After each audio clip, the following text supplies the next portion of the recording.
Oke, jumpa lagi dengan saya di pembelajaran geografi, ya, Septian Maulana, pengajar geografi di SMA Dua Bangsa.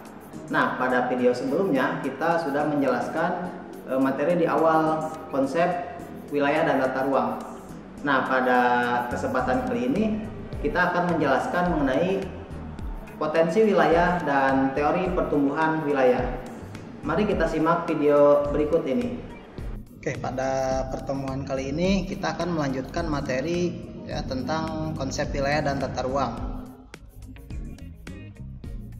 Nah, di bagian kedua kita akan mencoba menjelaskan tentang pertumbuhan dan pembangunan wilayah, yaitu terkait dengan potensi wilayah serta teori-teori yang berhubungan dengan pertumbuhan wilayah. Nah, sementara daya dukung pertumbuhan wilayah atau yang kita ketahui tentang interaksi keruangan pembangunan wilayah akan kita jelaskan di pertemuan berikutnya. Nah, wilayah atau yang kita sebut region adalah di permukaan bumi memiliki pusat-pusat pertumbuhan, di mana growth pool atau pertumbuhan wilayah tersebut adalah kawasan pertumbuhan pembangunan yang pesat, terdapat aktivitas ekonomi serta memiliki produktivitas yang tinggi.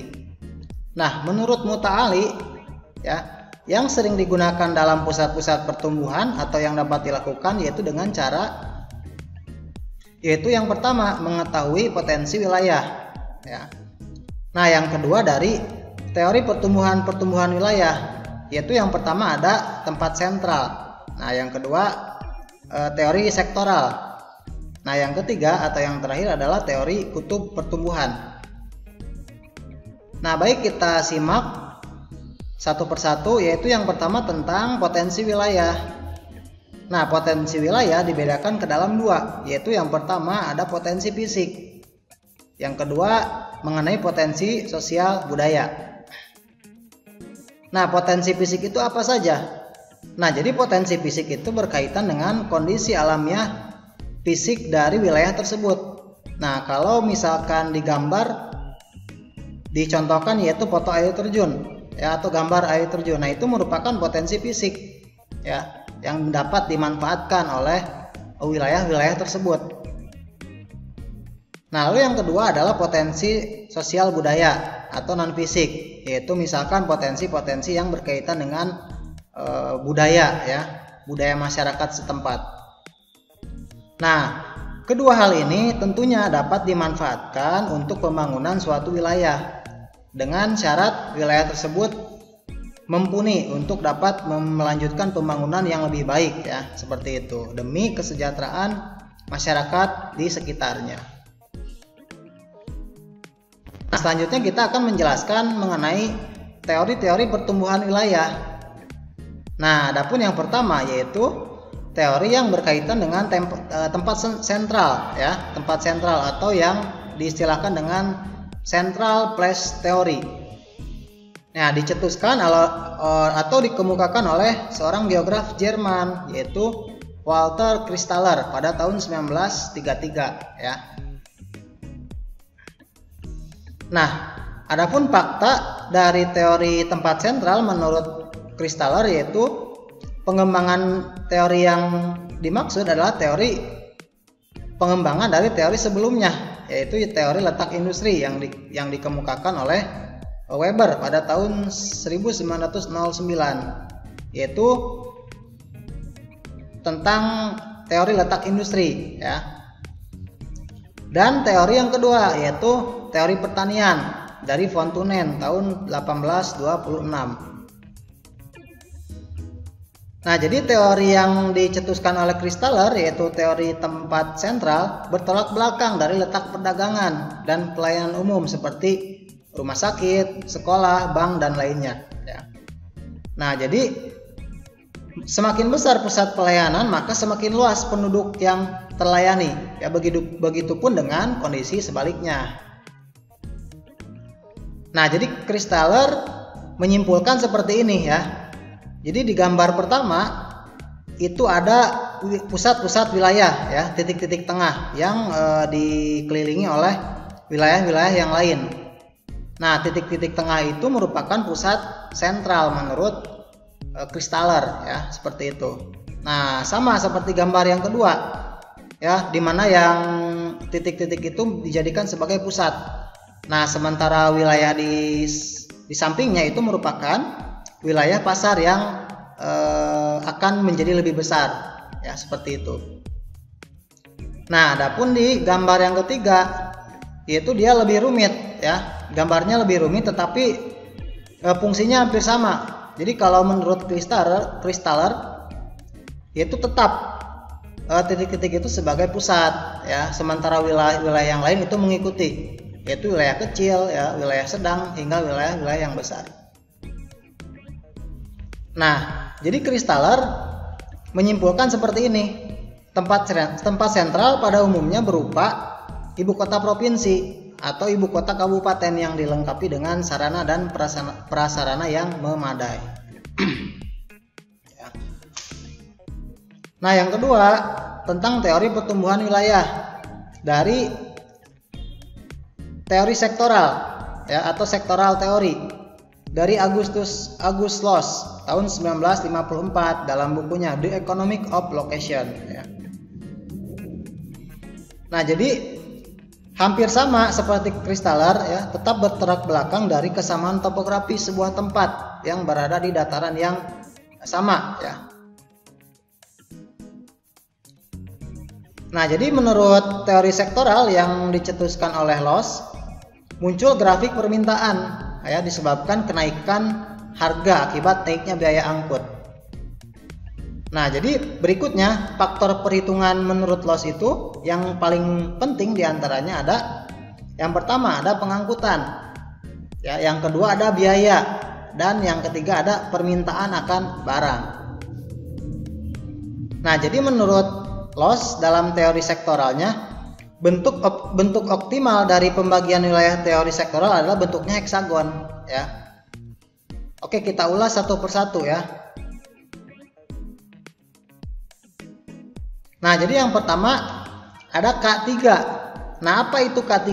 K3 itu merupakan komplementer 3 ya. Jadi diasumsikan seperti ini menurut Loss gambarnya, di mana yang titik tengah itu merupakan sebagai pusat ya. Daerah pusat dikelilingi oleh 6 wilayah. 1/3 luas wilayah masuk ke dalam pusat heksagonnya atau tadi dinamakan dengan K3 atau komplementer 3. Nah, pada prinsip K3, August Loss menamakan ini sebagai prinsip optimal dalam pemasaran ya. Seperti itu. Nah, yang berikutnya ada K4. Nah, apa itu K4? Yaitu komplementer 4. Nah, di mana pada gambar ini yaitu daerah pusat dikelilingi oleh 6 wilayah pusat yang tidak terletak di sudut heksagon ya. Lalu terbagi menjadi 2, yakni daerah heksagon dan daerah tetangga ya. Nah, jadi perhitungannya 1 + 6 kali 1/2 sama dengan 4 ya. Nah, yang dikatakan oleh August Loss dalam K4 itu biasa disebut dengan prinsip lalu lintas ya, prinsip lalu lintas.